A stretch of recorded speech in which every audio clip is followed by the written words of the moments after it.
pagtatanggal ng intrajugular catheter ng isang dialysis patient kapag hindi na ito kailangan or may ibang access na si patient.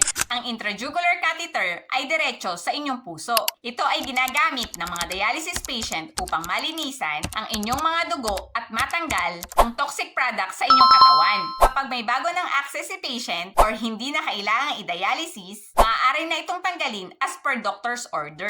Ang procedure na ito ay sterile procedure. Dahil nga ito ay diretso sa inyong puso, mataas ang tsansa ng infection.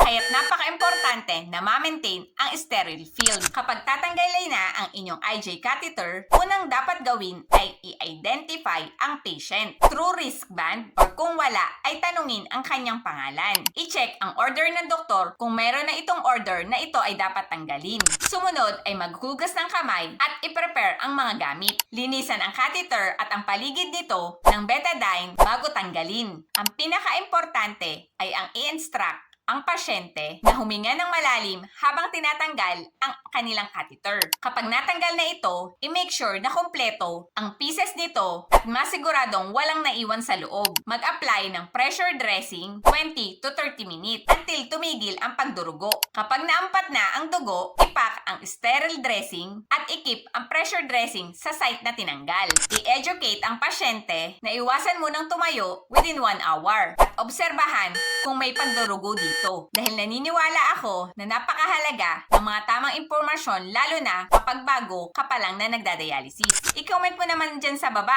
ang salitang IJ kung inyo din itong naranasan. See you around mga kabato! Bye!